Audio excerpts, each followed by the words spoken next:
कई दफा ऐसा होता है हमारे पास बच्चे आते हैं कुरान हिफ्ज करने के लिए और बेहतरीन पढ़ रहे होते हैं, यकदम बिगड़ जाते हैं, नहीं पढ़ना जी, छोड़ गए, 10-10, 15, 20-20 पारे पढ़ के छोड़ गए। वालिदैन ने भी जोर लगाया, हमने भी जोर लगाया, बच्चा बिगड़ा हुआ है, नहीं जी कुरान पढ़ना ही नहीं है, नौजुबिल्लाह। ऐसे वाकयात पेश आए। एक बच्चे के बारे में ये वाकया हमारे मदरसे में तो नहीं, एक और मदरसे में पेश आया, बड़ा अजीब वाकया, गौर से सुने।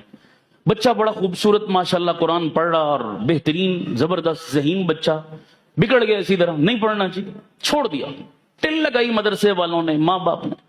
उसने कहा मुझे स्कूल दाखिल करा दो, कहीं और भेज दो, मदरसे मैंने नहीं जाना। ऐसा बिगड़ा कुरान से, या अल्लाह हो क्या गया इसको, इतना कुरान से दूर। उस बच्चे को पकड़ कर वो एक बुजुर्गों के पास, याद रखो ऐसे मसलों का हल किसके पास है, ना नानी के पास, ना दादी के पास, ना चाचे के पास, ना ताए के पास, किसके पास है, ये याद रखा करो। मशवरा कहीं का होता, हम ले कहीं और से रहे होते हैं। वो जी दादे ने कहा था हमने ये कर दिया, नाने ने कहा था हमने वो कर दिया। दादे नाने इस मामले में मशवरा आपको, वो अथॉरिटी नहीं है, उनकी लाइन नहीं है, जिसकी लाइन है उससे मशवरा लिया करो। तो आओ हमसे पूछो, हम आपको बताएं, कहीं ना कहीं टेक्निकल फॉल्ट आ रहा होता है। अब वो एक बुजुर्गों के पास ले गए, कहा हजरत जी बड़े शौक से हमने दाखिल कराया था, बड़ा प्यारा कुरान पढ़ रहा था, कई पारे हिफ्ज भी कर चुका, पता नहीं समझ नहीं आई हुआ क्या है, बिगड़ गया। वो पहुंच गए, उनकी नजर बड़े दूर तक जाती है ना अल्लाह वालों की। उन्होंने कहा भाई ये बच्चा बाजार की कुछ चीजें खाता है। उन्होंने कहा जी और तो नहीं, जब मदरसे से छुट्टी होती है घर आता है ना, तो रास्ते में कोई बर्गर वाला, रेडी वाला, तो उसके बर्गर इसको बड़े पसंद है, तो ये रोज आते जाते वहां से बर्गर खाता है। वो बुजुर्ग फरमाने लगे ऐसा करो 40 दिन तक बाजार की तमाम चीजें इस बच्चे के लिए बंद कर दो, इसकी जो डिमांड हो घर में इसकी वालदा को कहो बना कर दे, बर्गर भी चाहिए ना घर में खिलाओ, बाजार की चीजें मत खिलाओ। और घर में भी जब खाना बनाओ तो खाना हलाल तो हो ही हो, लेकिन हलाल के साथ साथ क्या है, इसकी मां को कहो कि बावुजू होकर खाना बनाया करे। सुभान अल्लाह, इन चीजों का असर कितना है। बावुजू होकर खाना बनाया करे और जिक्र या तिलावत करते हुए खाना बनाया करे। 40 दिन ये नुस्खा इस्तेमाल करो, फिर मुझे बताना असर क्या हुआ। उन्होंने शुरू कर दिया ऐसा जनाब। चंद दिन गुजरे थे, बच्चा खुद ही तैयार हो गया, ले चलो भाई मुझे मदरसे मुझे मदरसे ले चलो, खुद ही तैयार हो गया। वालिदैन बड़े खुश हुए, गए उन बुजुर्गों के पास, हजरत जी वाकई आपका नुस्खा तो बड़ा काम कर गया, इसमें राज क्या था।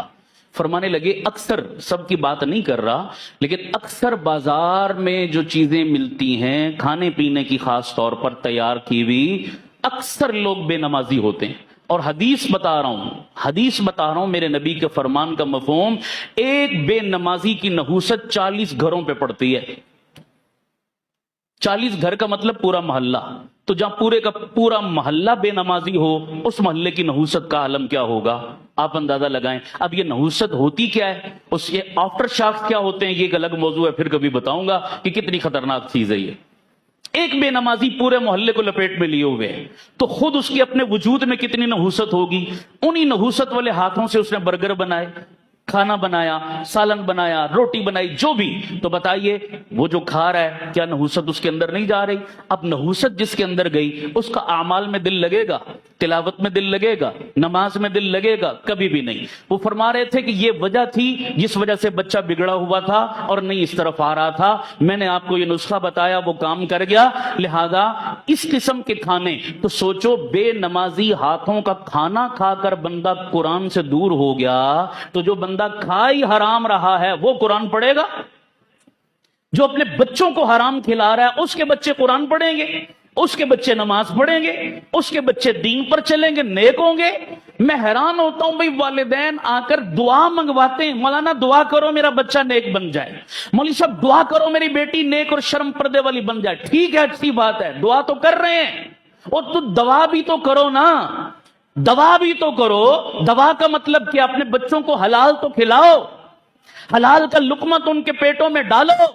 अपनी रोजी पर नजर नहीं कर रहे कि सारा दिन मार धाड़ करके दिहाड़ी लगाते हो, झूठ और फ्रॉड करके दिहाड़ी लगाते हो, और शाम को जो रोजी अपने बच्चों को खिलाते हो वो हराम खाकर। क्या हमारी दुआओं से आपका बच्चा नेक बन जाएगा? कभी भी नहीं हो सकता, कभी नहीं हो सकता। हलाल खिलाओ, फिर देखो कि आपसे पहले आपका बच्चा दौड़कर मस्जिद में आएगा। हलाल खिलाओ, फिर देखो आपका बच्चा आपकी आंखों की ठंडक कैसे बनेगा। ये उसूल है। ہم لوگ اس طرف توجہ نہیں کرتے کہ ہماری آمدن آ کیسے رہی ہے.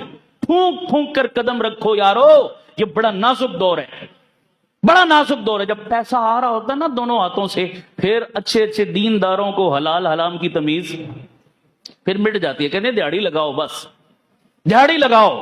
اس وقت تو دونوں ہاتھوں سے دیہڑیاں لگا لیتے ہو, لیکن پھر جب اس کے آفٹر شاکس آتے ہیں پھر سر پیٹتے ہو, پھر رونا روتے ہو, پھر وظیفے پوچھتے ہو کہ یہ کیا ہو گیا, وہ کیا ہو گیا. اس کی بنیاد یہ بھی ہے ایک, اللہ تعالی ہمیں خود بھی اپنی اولادوں کو بھی حلال کا لقمہ دینے کی توفیق عطا فرمائے.